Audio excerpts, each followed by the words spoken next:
5, verso 12, y vamos a leerlo en adelante. Amén. ¿Ya lo tiene? Le voy a dar un momento más para que lo encuentre. Dice así, capítulo 5, verso 12 en adelante. Dice así: y por la mano de los apóstoles se hacían muchas señales y prodigios en el pueblo, y estaban todos unánimes en el pórtico de Salomón. De los demás, ninguno se atrevía a juntarse con ellos, mas el pueblo los alababa grandemente. Y los que creían en el Señor aumentaban más gran número, así de hombres como de mujeres, tanto que sacaban a los enfermos a las calles y los ponían en camas y lechos, para que al pasar Pedro, a lo menos su sombra cayese sobre alguno de ellos. Y aun de las ciudades vecinas, muchos venían a Jerusalén trayendo enfermos y atormentados de espíritus inmundos, y todos eran sanados. Amén. Gloria a Dios. Puede darse cuenta que vamos en el capítulo 5 y la imagen es muy repetitiva y hace mención una y otra vez de la unidad de la iglesia. Todos salían, todos entraban, todos oraban, todos ayunaban, todos compartían. Todos. Amén. Como un cuerpo. Cada uno haciendo algo diferente, pero todos trabajando juntos. Amén. Nadie va por las tortillas, nadie va al súper y dice, bueno, me voy a quitar la cabeza porque la cabeza no me sirve ahorita para ir al súper. Con 2 manos que lleve, con eso la hago. Nadie dice, bueno, me voy a quitar los pies para comer, hay que descansen un rato y mientras como. Pero siempre el cuerpo va unido, siempre el cuerpo va unido. Así que esta imagen se va a repetir por todo el libro de Hechos, la unidad del cuerpo de Cristo. Amén. Ok, hay algo aquí singular que dice la Escritura que aumentaba en gran número tanto de hombres como de mujeres. Todos traían enfermos, atormentados de espíritus inmundos, y todos eran sanados. Si buscaban sanidad, ya sabían hacia dónde dirigirse, ya sabían a dónde ir. Algo de lo más interesante es que dice que ponían las camas y los lechos de los enfermos para que tan solo al pasar Pedro, la sombra de Pedro cayera sobre ellos y entonces eran sanados. Pedro ya ni siquiera se tenía que acercar a ellos. Su sombra, al su sombra tocar a los enfermos, sanaba. Amén. ¿Se ha preguntado alguna vez por qué sucede esto y por qué ha sucedido?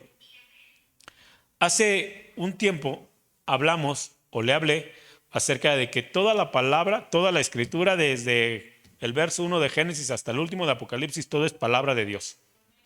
Tiene vida en sí misma, provoca vida y nos provoca limpieza. Pero una cosa diferente es la historia que la doctrina. Hablé de esto hace tiempo y creo que es necesario volverlo a mencionar, porque a veces nos encontramos haciendo doctrina de historias bíblicas. Ahora, Pedro estaba caminando y su sombra sanaba. ¿Por qué sanaba? ¿Se ha preguntado alguna vez? Por la fe. ¿Se ha preguntado por qué ahora no suceden esas cosas? ¿Porque no tenemos fe en Dios?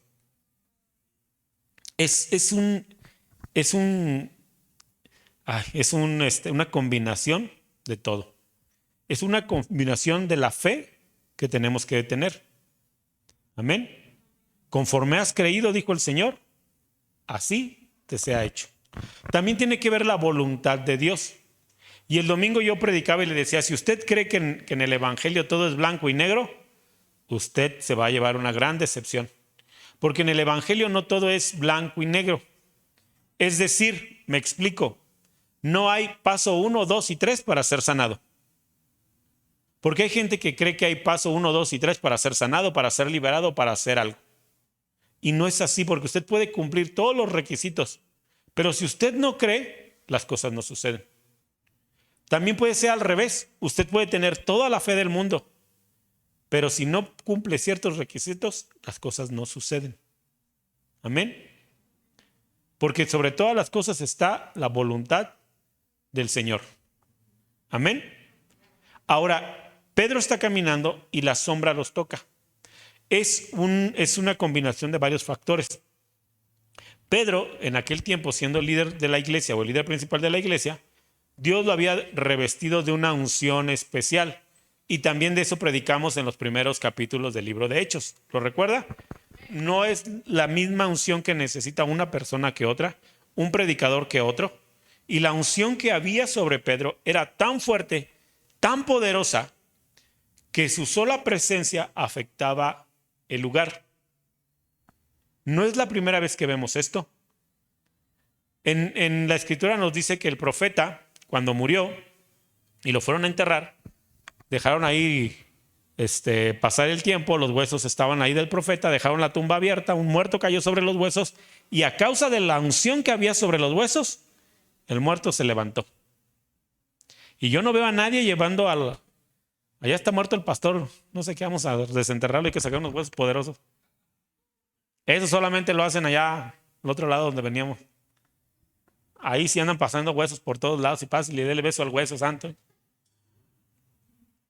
Porque hacemos de algo, de una historia, una doctrina.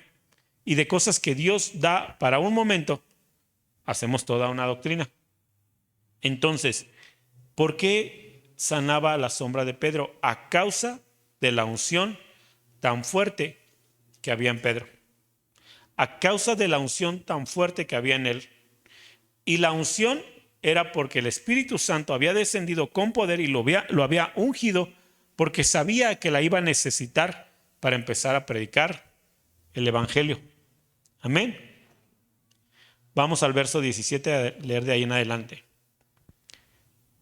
Dice así: entonces, levantándose el sumo sacerdote y todos los que estaban con él, esto es la secta de los saduceos, se llenaron de celos y echaron mano a los apóstoles y los pusieron en la cárcel pública. Mas un ángel del Señor, abriendo de noche las puertas de la cárcel y sacándolos, dijo: id y puestos en pie en el templo, anunciad al pueblo todas las palabras de esta vida. Y habiendo oído esto, entraron de mañana en el templo y enseñaban. Entre tanto vinieron el sumo sacerdote y los que estaban con él, y convocaron al concilio y a todos los ancianos de los hijos de Israel, y enviaron a la cárcel para que fuesen traídos. Pero cuando llegaron los alguaciles, no los hallaron en la cárcel. Entonces volvieron y dieron aviso, diciendo: por cierto, la cárcel hemos hallada cerrada con toda seguridad, y los guardas afuera de pie ante las puertas, mas cuando abrimos a nadie hallamos dentro. Cuando oyeron estas palabras, el sumo sacerdote y el jefe de la guardia del templo y los principales sacerdotes dudaban en qué vendría a parar aquello. Pero viendo uno, les dio esta noticia: he aquí, los varones que pusiste en la cárcel están en el templo y enseñan al pueblo. Entonces fue el jefe de la guardia con los alguaciles y los trajo sin violencia, porque temían ser apedreados por el pueblo. Cuando los trajeron, los presentaron en el concilio, y el sumo sacerdote les preguntó, diciendo: ¿no os mandamos estrictamente que no enseñaseis en ese nombre? Y ahora habéis llenado a Jerusalén de vuestra doctrina, y queréis echar sobre nosotros la sangre de este hombre. Amén. Nuevamente, ¿quién los sacó de la cárcel? ¿Quién les abrió las puertas? Lo acabamos de leer, no me decepcionen. ¿Quién les abrió las puertas? ¿Quién los sacó y quién los comisionó? ¿Quién los mandó? Un ángel. Amén. Nuevamente, en este punto, en un mensaje pasado les hablé acerca del ángel del Señor. El ángel de Jehová, que es como Jesús se presentaba antes de manifestarse en carne. ¿Sale? Pero este ángel no es el ángel de Jehová. El ángel de Jehová ya ha tomado forma humana, Jesús. Este es un ángel como todos. Estas porciones las usan algunos para defender sus teorías de que es bueno relacionarte con tu ángel guardián. Usted puede encontrar en libros, revistas y en YouTube un sinnúmero de mensajes y estudios de cómo relacionarte con tu ángel y cómo tomar autoridad con los ángeles. Páginas y videos que se ven muy cristianos, pero que su enseñanza está torcida. Nosotros no podemos mandar a los ángeles. La Biblia dice que los ángeles son espíritus ministradores para los que van a heredar la vida eterna. Es decir, en pocas palabras, los ángeles están comisionados. Una parte de su trabajo es servirnos, cuidándonos, ayudándonos, alentándonos. Ese es parte del trabajo de los ángeles. Pero usted no puede mandar ningún ángel. Usted no puede mandar ningún ángel. He escuchado oraciones diciendo, Señor, y ponemos ángeles a guardar la casa del hermano. Espéreme, porque usted no puede mandar ángeles ni a la esquina. Usted no puede. Pero sí puede orar, Señor, te rogamos que pongas guardianes en la casa del hermano. Te pedimos a ti, tú sí los puedes mandar. Amén. Entonces, este es un enviado especial de Dios porque el tiempo está corriendo. Y el Señor dice, estos tienen que predicar. Los saca y los manda a predicar al templo. Segunda cosa, Dios muchas veces nos ha ayudado. Dios ha trabajado en nosotros y nos ha ayudado sin pretender nada a cambio. Amén. Quiere que le conozcamos. Pero a los que le sirven, a los que ya son suyos, a los que son hijos, a los que son parte de la casa, a esos no les da la unción y no les da manifestaciones nada más para que sientan bonito, sino con un objetivo. Amén. Tú tienes tu casa, tienes tus hijos y tus hijos invitan al vecino a jugar y ahí están jugando. Entras y ves un tiradero de juguetes. ¿A quién le jalas las orejas? ¿A tus hijos o al del vecino? Hay quien va a agarrar parejo, pero se supone que nada más te la deberías de jalar a los tuyos. Amén. Y a lo mejor el otro niño se espanta y dice, señora, no se apure, ahorita recogemos los juguetes. No te preocupes, hijo. Tú, no te preocupes. Acá me arreglo con estos. Bueno, así es en parte como el Señor se mueve con los suyos. El Señor los libera con un fin. El Señor te va a bendecir, te va a restaurar, te va a sanar con un fin. Porque ya eres suyo, ya le perteneces. Dios no nos debe nada, Dios no nos debe la sanidad, Dios no nos debe la prosperidad, no nos debe nada. Y sin embargo se agrada en dárnosla. Pero cuando Dios te da esa bendición, cuando Dios da, es para que tú des. Y pensamos en el dinero, y pensamos en aquellos que tienen la bendición de tener recursos. Y pensamos en, si Dios le da, ¿por qué no nos da? Bueno, pues ahí dice la Biblia. Pero no solamente habla de recursos, habla de que si Dios te va a dar sanidades, ¿para qué quieres la sanidad? ¿Qué vas a hacer con lo que Dios te dio? ¿Qué vas a hacer con las puertas que te abrió? Parecemos malos mexicanos. Parecemos malos mexicanos a veces. Por muchos lados y en muchas personas he escuchado una cosa curiosa que pasa con los mexicanos que van al otro lado. Ellos dicen que son muy curiosos porque la gente más amorosa y que más se abraza y que más se besa son los mexicanos. Así somos nosotros, cariñosones, ¿verdad? Bueno, algunos. Aquí hay 2 que 3 que no, pero no quiero decir nombres que luego se enojan. Pero así es como nos ven. Pero los mexicanos que han estado por allá dicen que pueden encontrar ayuda de un guatemalteco, de un hondureño, de alguien de El Salvador, de alguien de Argentina. Pero que un mexicano ayude a otro mexicano, eso es muy difícil. Y cuando le ayuda, le cobra hasta el último peso que le dio. Cuando tú ya abriste la puerta, es para que los demás pasen. Y cuando Dios te bendice, es para que tú des. Y cuando el Señor está sacando a Pedro de la cárcel, es porque lo manda a predicar. Desde temprano, saliendo de la cárcel, se fue a predicar. Yo hubiera ido por unos huevitos estrellados y un café bien calientito y ya después me voy a predicar. Pero el Señor les dice, no. Si te doy las cosas, es para algo. No nada más es para tu deleite. Tienes que ir y compartir con otros. Y allá va Pedro y empieza a predicar. Y estos están espantados porque ya se les perdieron. Cuando mandan por ellos, los gobernantes, y cuando mandan por ellos el sumo sacerdote, ellos esperan encontrarlos en la cárcel y se dan cuenta que ya desaparecieron. Y dice que entró temor en ellos porque ya se nos perdió Pedro, ¿y ahora qué vamos a hacer? Al rato que vengan y nos lo reclamen. Y se dan cuenta que están predicando por allá. Van y los llaman con cuidado. Señores, ¿gustan ustedes acompañarnos? Porque sabían que el pueblo se les iba a echar encima.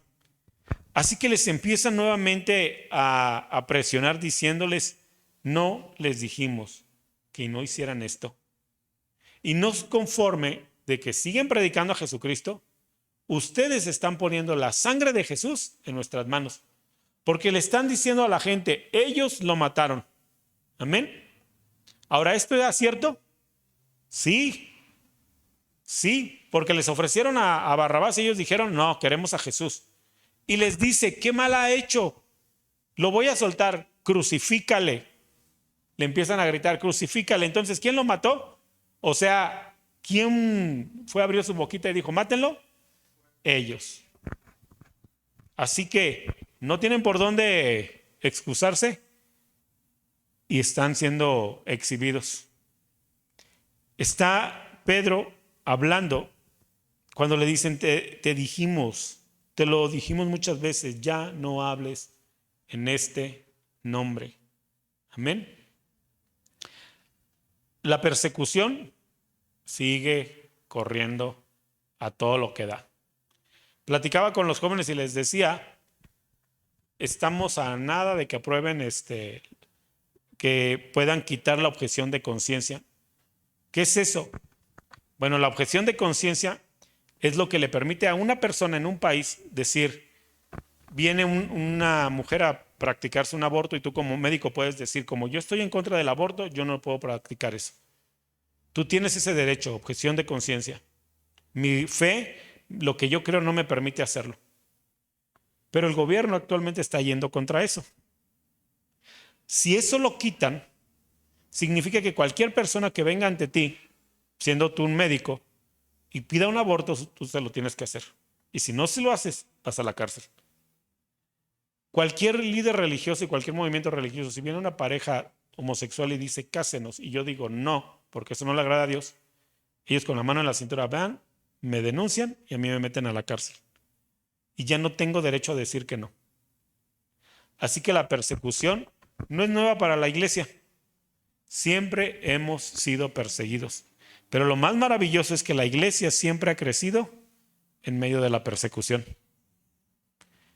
Cuando estuvimos cerrados y empezó la pandemia, todo el mundo en el Face, y se extraña a los hermanos, y la comunión, y la alabanza en vivo, y qué hermoso era, qué hermoso. Mensajes de pastor, ¿y ya cuándo van a abrir? Y ahora sí van a abrir. Y que abrimos. Todos estaban, por lo menos casi 3/4 partes veían las predicaciones y los estudios en línea. Había necesidad. La persecución nos hace florecer. Pero ya cuando pudimos reunirnos, no solamente dejaron de ver los mensajes en línea, sino que no asistieron. Y todavía posteando en el Face, ¿cuánto extraño a mis hermanos? ¿Cuánto extraño a la iglesia? Gloria a Dios que ninguno de los que está aquí hizo eso. Cumplió. Amén. Eso, Mayim. Muy bien. Vamos al verso 29. Hechos capítulo 5, verso 29. Respondiendo Pedro y los apóstoles dijeron, es necesario obedecer a Dios antes que a los hombres. El Dios de nuestros padres levantó a Jesús, a quien vosotros matasteis, colgándole en un madero. A este Dios ha exaltado con su diestra por príncipe y salvador, para dar a Israel arrepentimiento y perdón de pecados. Y nosotros somos testigos suyos de estas cosas y también el Espíritu Santo, el cual ha dado Dios a los que le obedecen. Ellos oyendo esto se enfurecían y querían matarlos. Entonces, levantándose en el concilio un fariseo llamado Gamaliel, doctor de la ley, venerado de todo el pueblo, mandó que sacasen fuera por un momento a los apóstoles. Y luego dijo, varones israelitas, mirad por vosotros lo que vais a hacer respecto a estos hombres. Porque antes de estos días se levantó Teudas diciendo que era alguien. A este se unió un número como de 400 hombres, pero él fue muerto y todos los que le obedecían fueron dispersados y reducidos a nada. Después de esto se levantó Judas el Galileo en los días del censo, y llevó en pos de sí a mucho pueblo. Pereció también él, y todos los que le obedecían fueron dispersados. Y ahora os digo, apartaos de estos hombres y dejadlos, porque si este consejo o esta obra es de los hombres, se desvanecerá. Mas si es de Dios, no la podréis destruir. No seáis tal vez hallados luchando contra Dios. Y convinieron con él, y llamando a los apóstoles después de azotarlos, les intimaron que no hablasen en el nombre de Jesús, y los pusieron en libertad. Y ellos salieron de la presencia del concilio gozosos de haber sido tenidos por dignos de padecer afrenta por causa del nombre. Y todos los días en el templo y por las casas no cesaban de enseñar y predicar a Jesucristo. Amén. Me encanta la escritura y me encanta el apóstol Pablo cuando dice: ustedes no han resistido al pecado hasta la sangre y ya están llorando. Agarran a los discípulos, los azotan, les vuelven a decir: no hablen en el nombre de Jesús.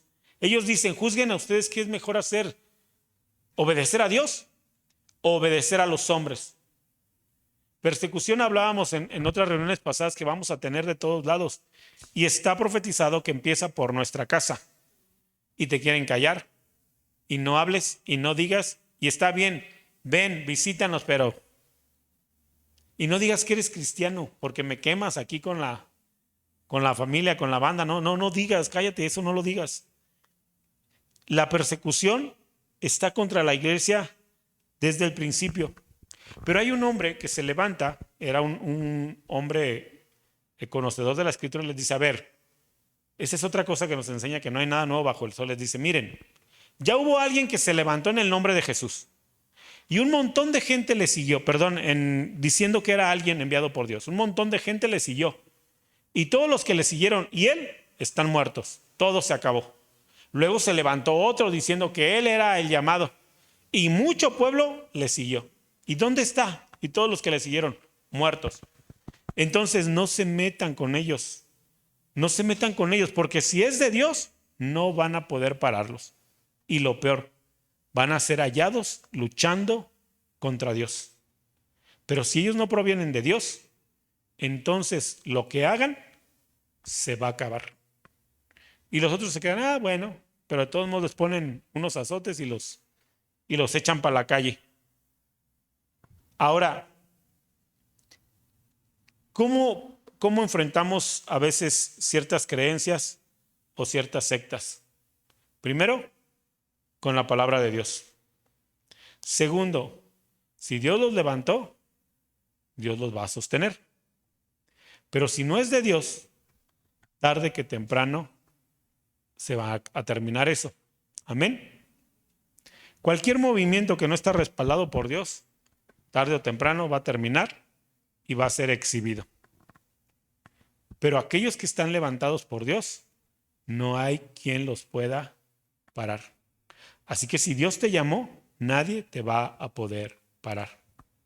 Si realmente Dios te llamó, nadie va a poder obrar contra ti. Amén. Pero la Escritura nos dice algo muy cierto: por sus frutos los conocerán. Por sus frutos los conocerán. ¿Por qué quise hablar de esto? Porque, ¿sabes? A veces utilizamos también mal este texto. Decimos: bueno, hay que dejarlos que hagan lo que quieran. Al cabo, si no son de Dios, Dios los va a parar. Pero hay personas a las que el fruto evidencia que no son de Dios. En alguna ocasión, algunos hermanos dejaron la congregación. Esto pasó hace ya muchos años, para que no estén volteando a ver quién fue. Hace algunos años unos hermanos dejaron la congregación, vinieron a buscarme: pastor, sentimos que aquí no hay amor de Dios y que el Espíritu Santo no está aquí. Así que vamos a buscar otro lugar donde sentimos que el Espíritu está. Pues vayan mis niños a buscar el Espíritu. Y se fueron. Me los encuentro 4 meses después diciéndome: ay, pastor, ya estamos en otra iglesia. Caramba, ¿y luego qué pasó? Pues ya habían encontrado el lugar de amor y del Espíritu.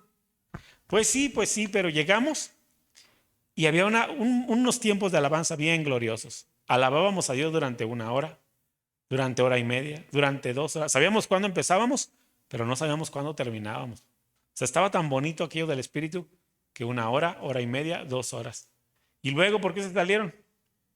Porque el momento del mensaje era el conflictivo, pastor. ¿Y cuál era el conflicto con el mensaje? ¿Les enseñaban cosas raras o algo?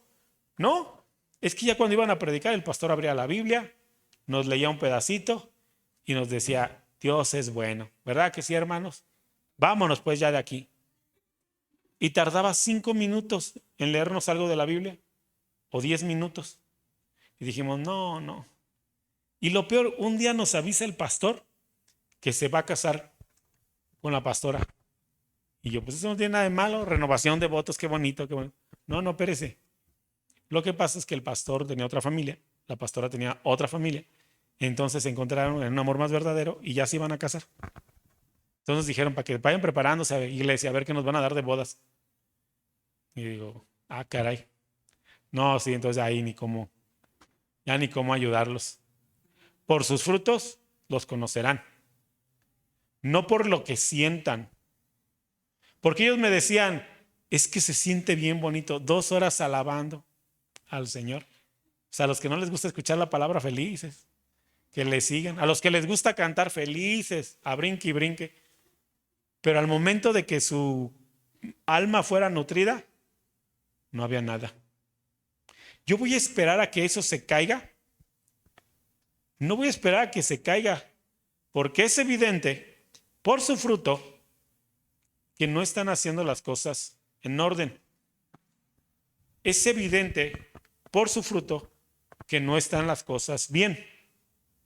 Así que lo que es de Dios permanece. Ese movimiento se terminó. Como empezó, se terminó. Pero al principio jaló mucha gente, porque la gente decía es algo nuevo, es algo novedoso, es algo bien bonito. Pero el fruto en las personas es el que importa. Ahí conocemos quién es quién. Escucha a las personas orar, decía un amigo de nosotros. Escucha a una persona orar y te vas a dar cuenta qué relación tiene con Dios.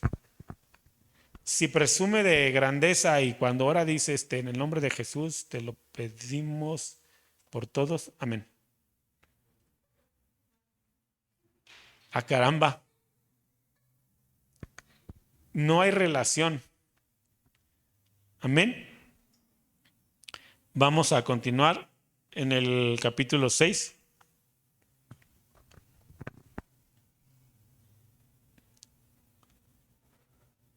Capítulo 6, verso 1 dice, en aquellos días, como creciera el número de los discípulos, hubo murmuración de los griegos contra los hebreos, de que las viudas de aquellos eran desatendidas en la distribución diaria. Entonces los 12 convocaron a la multitud de los discípulos y dijeron, no es justo que nosotros dejemos la palabra de Dios para servir a las mesas. Buscad pues, hermanos, de entre vosotros a 7 varones de buen testimonio, llenos del Espíritu Santo y de sabiduría, a quienes encargaremos este trabajo, y nosotros persistiremos en la oración, en el ministerio de la palabra. Agradó la propuesta a toda la multitud, y eligieron a Esteban, varón lleno de fe y del Espíritu Santo, a Felipe, a Prócoro, a Nicanor, a Timón, a Parmeneas, a Nicolás, prosélito de Antioquía, a los cuales presentaron ante los apóstoles, quienes orando les impusieron las manos. Y crecía la palabra del Señor, y el número de los discípulos se multiplicaba grandemente en Jerusalén. También muchos de los sacerdotes obedecían a la fe. Amén. Durante todo el libro de Hechos podemos encontrar tips de cómo manejarnos como iglesia y cómo crecer como iglesia, cómo ser bendecidos y cómo recibir. Amén. Dice la Escritura que se juntaron los griegos y empezaron a hablar con los discípulos, pidieron hablar con los discípulos, con los apóstoles ya para este tiempo, y les reclamaron algo. Nuestras viudas están siendo desatendidas en la repartición de despensa diaria. Amén. ¿Cuál era el problema? ¿Era espiritual? No era espiritual. Como iglesia, parte de lo que recogían, porque es un mandato para la iglesia, alimentar a las viudas, sostener a las viudas. El único motivo donde dice no las sostengas es cuando las viudas son jóvenes. Cuando son jóvenes, no sostengas a la viuda. Que se arregle, que se ponga acá guapetona y que se vaya a conseguir una bendición. Que ore al Señor por un idóneo. Amén. Y cuando las viudas tienen familiares, nietos o hijos, dice, tampoco ahí metas las manos, que sus hijos y sus nietos se hagan cargo de ella. Porque si no lo hacen, entonces avergüenzan a la fe. Así que llegan y dicen, pues allá unas despensotas acá con doble aceite del de A30 y acá puro aceite de ahorrera nos dan, puros medios. Y empieza esta discusión y los discípulos empiezan a hablar entre ellos y dicen, no es justo que nosotros desatendamos la palabra y la oración a causa de las despensas. Así que elijan 7 hombres de buen testimonio, llenos del Espíritu Santo, que se van a encargar de esto. Hace un tiempo conocí a un pastor en una ranchería, aquí en Aguascalientes, en una ranchería, que se quejaba amargamente de necesidad y amargamente se quejaba de la iglesia. Y yo lo escuchaba y decía, bueno, yo no juzgo, ¿verdad? Pues cada quien sabe cómo está. Un día pasé en autobús y alguien me dijo, mira, esa es la iglesia del pastor que siempre habla con nosotros. Y yo volteé, ¿cuál? Esa. Vi un terreno muy grande, vi una construcción bonita y vi un empastado precioso.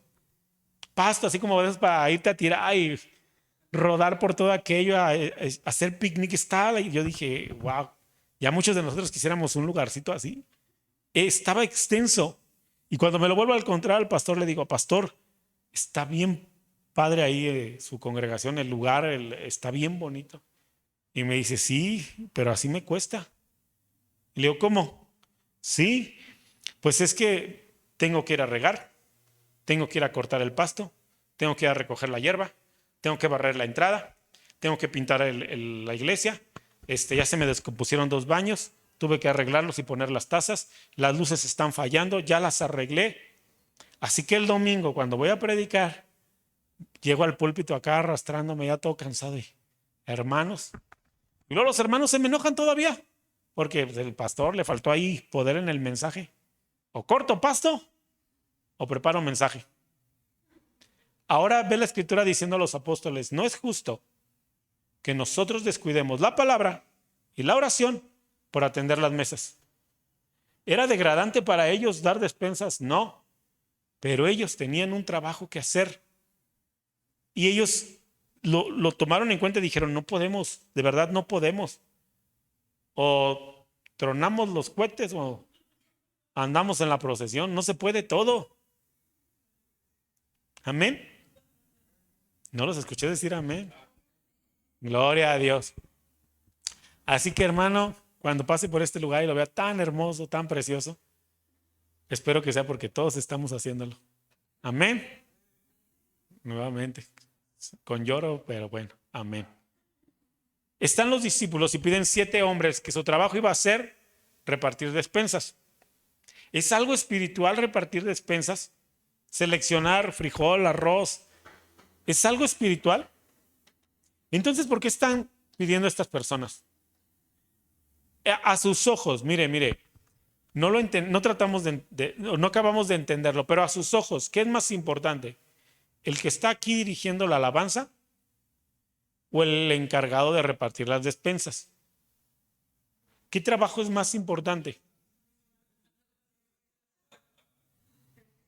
El que está aquí. ¿Es más relevante ese trabajo? Bueno, la escritura nos dice que no. Todos son iguales. El problema lo tenemos nosotros. A ver, el que va a estar aquí en la alabanza, casado por las 2 leyes, tiene que estar sujeta a su familia, porque así dice la escritura. O marido de una sola mujer. Haber cursado discipulado 1, 2 y estar listo para el 3. Diezmar y ofrendar. Amar a su pastor como nunca jamás haya visto. Entonces veremos si es digno de estar aquí.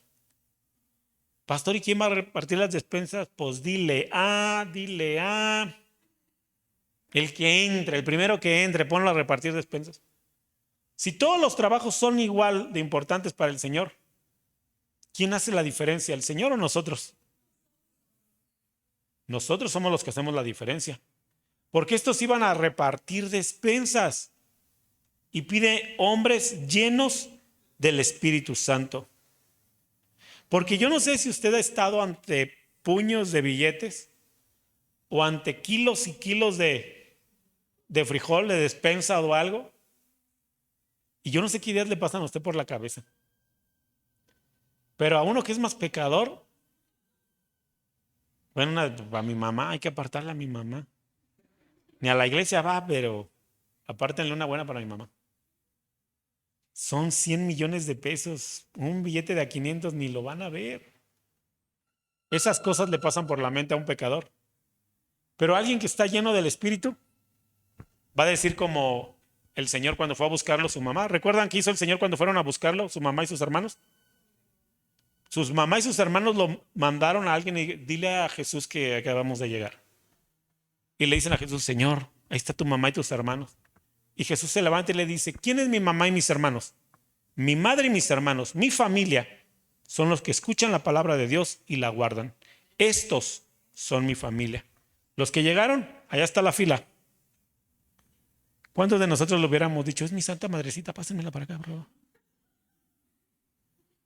¿No lo haría usted? Lo haríamos la mayoría. Entonces, ¿quién hace la diferencia? ¿Dios? No, nosotros. Entonces, para todo lo que hacemos en la iglesia, la Escritura dice, todo lo que hagan, háganlo como para el Señor.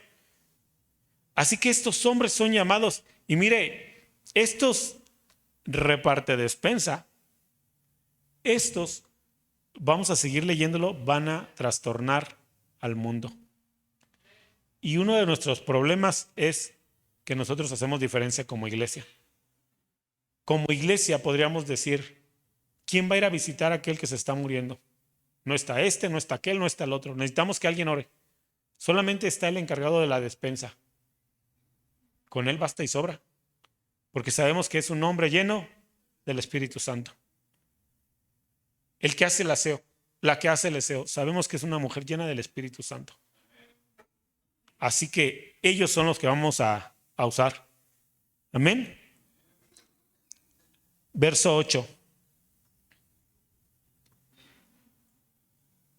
Y Esteban, lleno de gracia y de poder, hacía grandes prodigios y señales entre el pueblo. Entonces se levantaron unos de la sinagoga llamado de los libertos y de los de Cirene, de Alejandría, de Cilicia, de Asia, disputando con Esteban. Pero no podían resistir la sabiduría y el espíritu con que hablaba. Entonces sobornaron a unos para que dijesen que le habían oído hablar palabras blasfemas contra Moisés y contra Dios.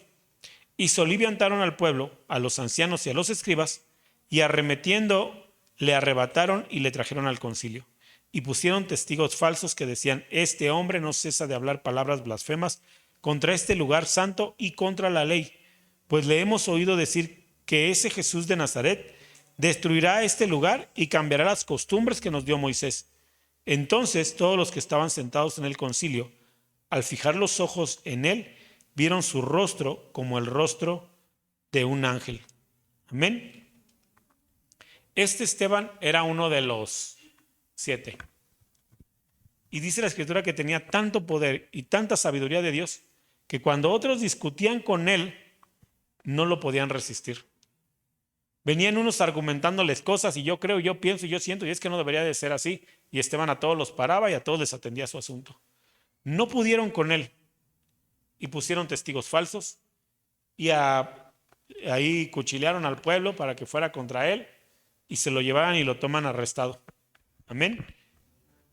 Entonces, necesitamos gente llena del Espíritu Santo en la iglesia desesperadamente.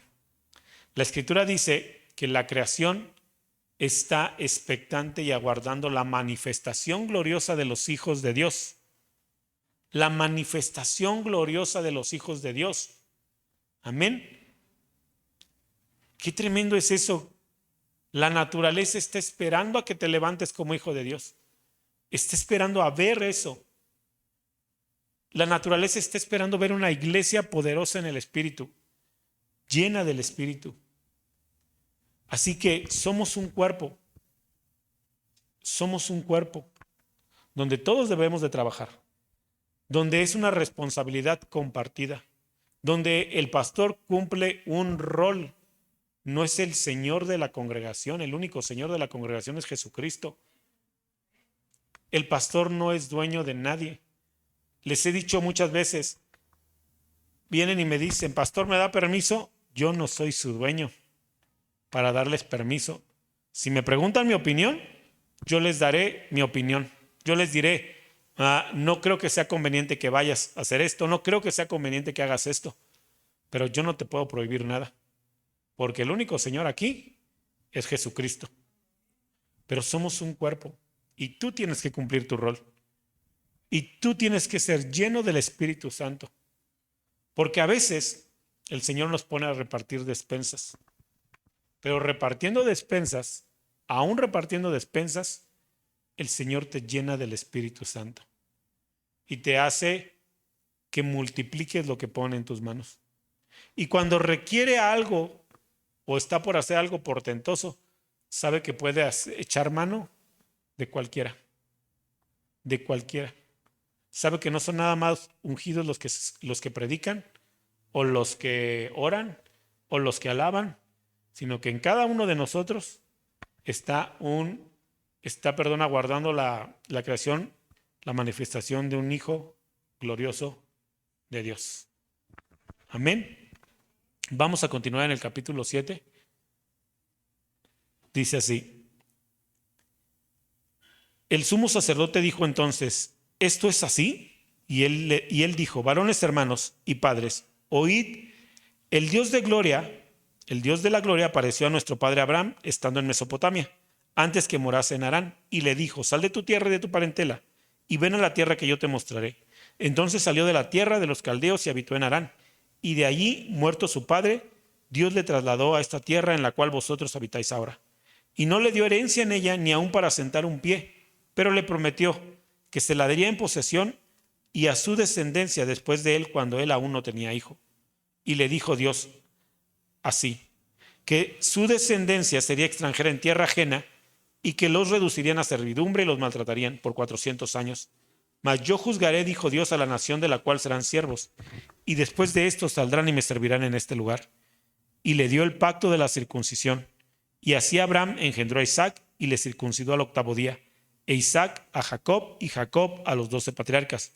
Los patriarcas, movidos por envidia, vendieron a José para Egipto, pero Dios estaba con él, y le libró de todas sus tribulaciones, y le dio gracia y sabiduría delante de Faraón, rey de Egipto, el cual lo puso por gobernador sobre Egipto y sobre toda su casa. Vino entonces hambre en toda la tierra de Egipto y de Canaán, y grande tribulación, y nuestros padres no hallaban alimentos. Cuando oyó Jacob que había trigo en Egipto, envió a nuestros padres la primera vez, y en la segunda José se dio a conocer a sus hermanos, y fue manifestado a Faraón el linaje de José. Y enviando José hizo venir a su padre Jacob y a toda su parentela en número de 75 personas. Así descendió Jacob a Egipto, donde murió él, y también nuestros padres, los cuales fueron trasladados a Siquem y puestos en el sepulcro que a precio de dinero compró Abraham de los hijos de Hamor en Siquem. Pero cuando se acercaba el tiempo de la promesa que Dios había jurado a Abraham, el pueblo creció y se multiplicó en Egipto, hasta que se levantó en Egipto otro rey que no conocía a José.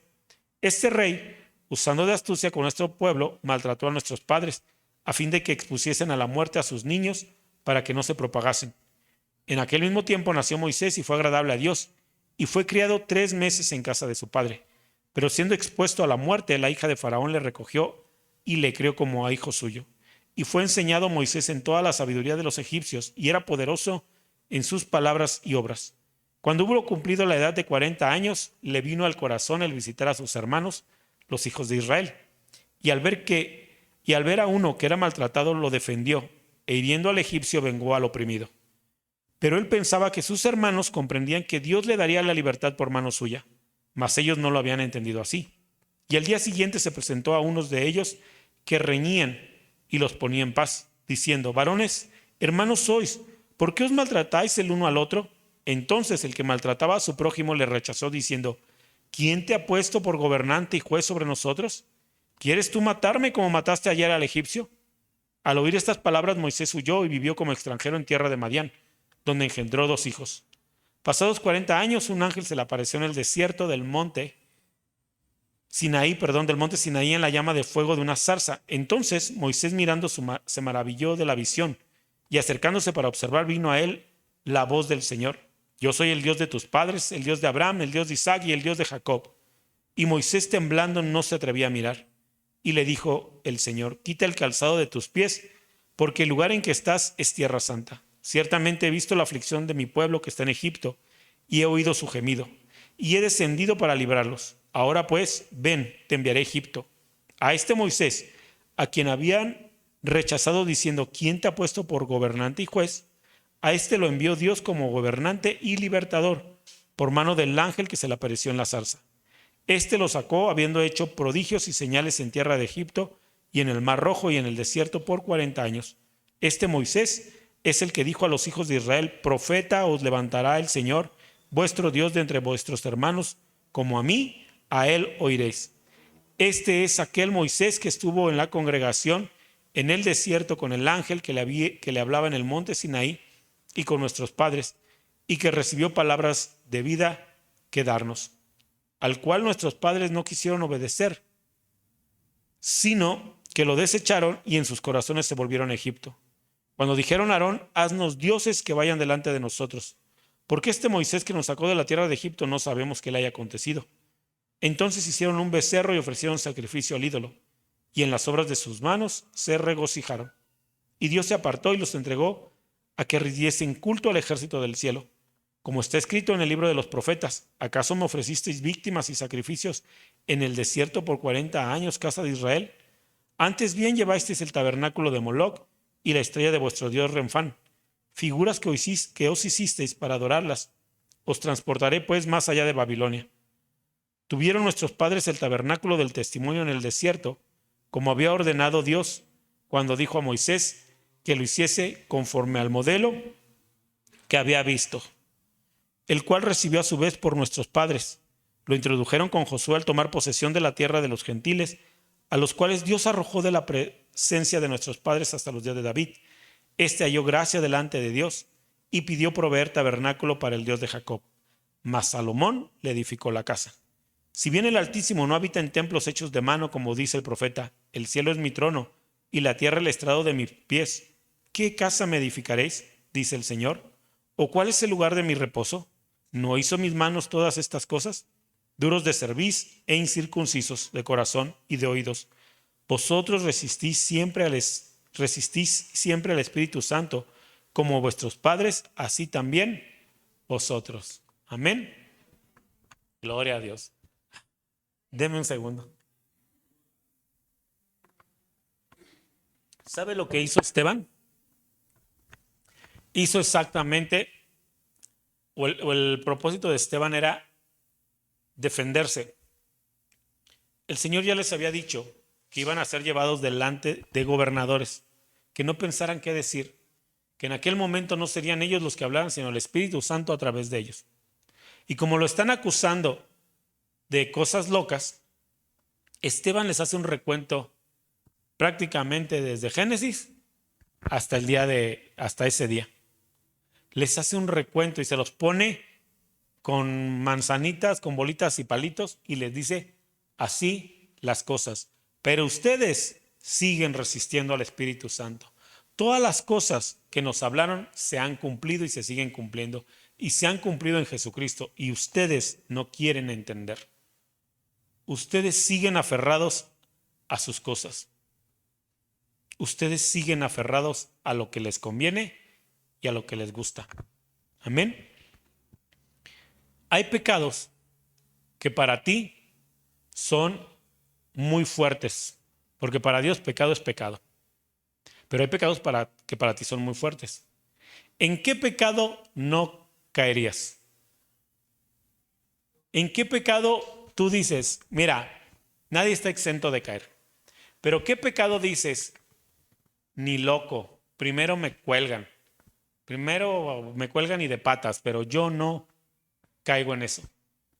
Piensa en uno, no me lo digas. ¿Ya lo pensaste? ¿Ya estás pensando en que no caerías? Ok, gloria a Dios. Esa cosa tú no vas a caer. Amén. Ay. Como los fariseos, los saduceos y los gobernantes dicen, aquí se respeta la ley del Señor. Para eso somos cristianos, ¿sí o no? Gloria a Dios. Pero como los fariseos, unos pecados para nosotros son muy complicados y no. Es más, no solamente tú, si tú conoces a alguien que cometió ese pecado, un ejemplo, la infidelidad. Tú dices, yo nunca, jamás, de los nunca, primero me matan antes de ser infiel. Pero conoces a alguien que es infiel, alguien que tú no sabías que era infiel, pero te enteraste que fue infiel ella o él. Y así como que, oh, infiel hazte para allá, que has quito tu pecado. Pero hay pecados que no tienes la menor oposición de cometer. No tienes la menor oposición, perdón, para cometer.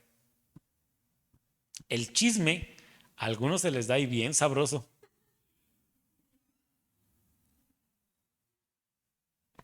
El murmurar se les da.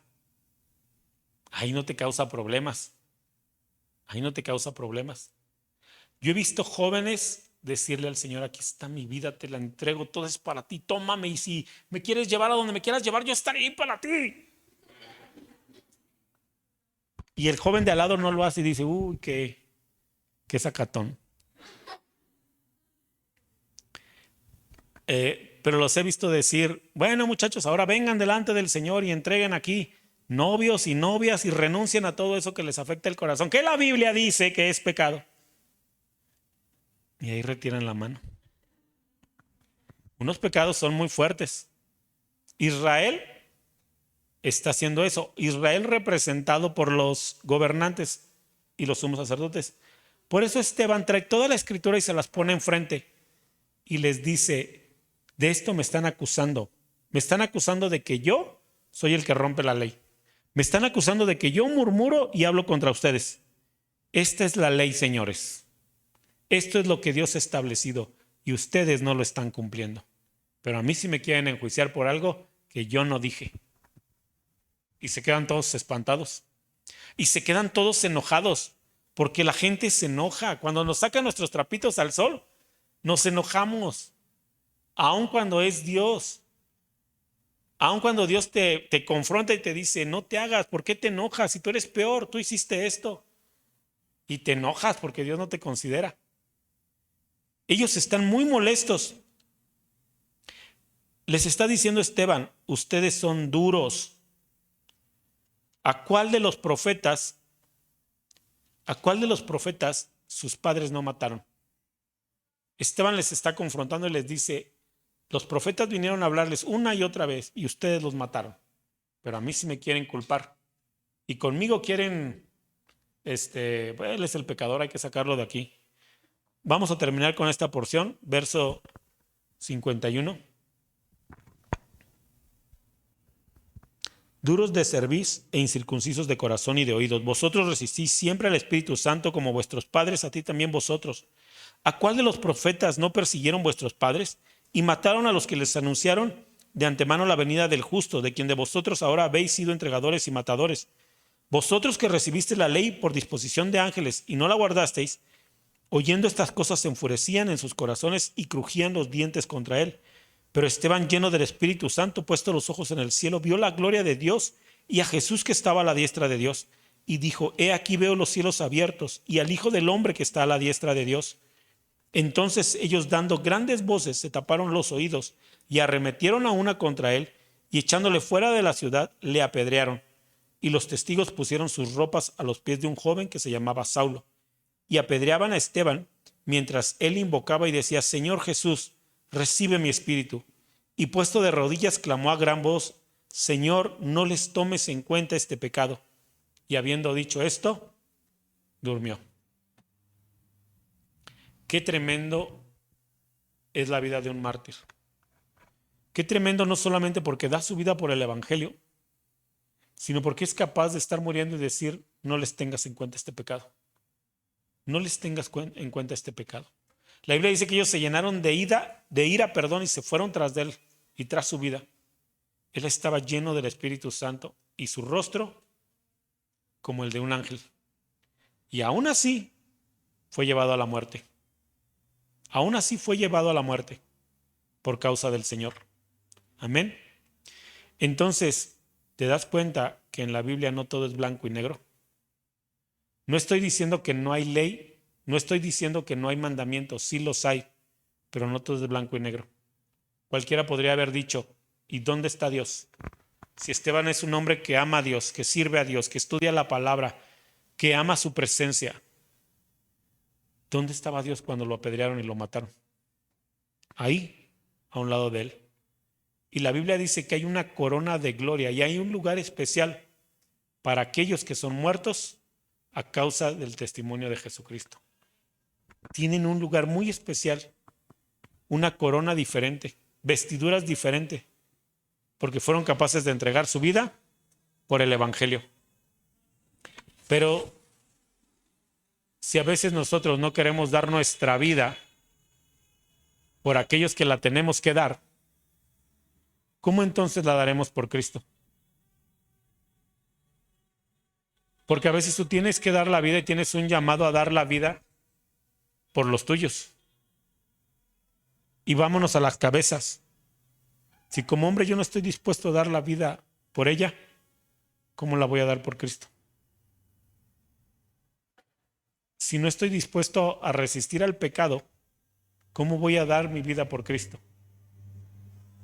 Así que la iglesia sigue unida, sigue trabajando unida, sigue orando unida y el Señor se sigue glorificando.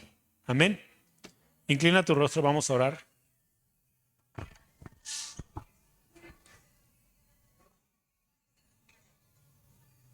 Amado Dios, te damos gracias esta tarde, Señor, por lo que hablas, Señor, a nuestro corazón. Padre, tú estás buscando una iglesia, Señor, bien preparada, bien dispuesta, Señor. Tú no vienes por las grandes multitudes, sino por los corazones que están bien preparados y bien dispuestos, por los que están dispuestos a renunciar a todo, Señor, por ti. Padre Santo, sigue trabajando en nosotros. Sabemos que estás haciendo la obra en cada uno, Señor, pero que no nos justifiquemos, sino que tomemos decisiones, Señor. Padre Santo, que podamos levantarnos, Dios. Ciertamente ninguno busca su propia muerte, pero que sea un privilegio para nosotros, Señor, el entregarnos por ti. Que se convierta en un privilegio, Dios. Que seamos capaces de resistir al pecado. Que seamos capaces de dar la vida, Señor, por los que vemos. Porque si no, de seguro no la daremos por ti a quien no vemos. Gracias, Dios. Gracias por este tiempo y gracias por la congregación. Gracias por los fieles. Gracias por tu iglesia que te está siguiendo. Gracias por cada uno que se ha comprometido. Gracias por el que no ha tenido en poco, Señor, el alimento, sino que lo ha disfrutado y ha sido de provecho para él. Gracias, Espíritu Santo. Sigue haciendo la obra, Señor, en nuestra congregación.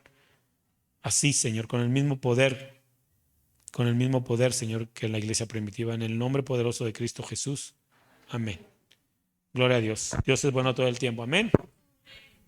Dios es bueno. Bueno, es tiempo de diezmar y ofrendar.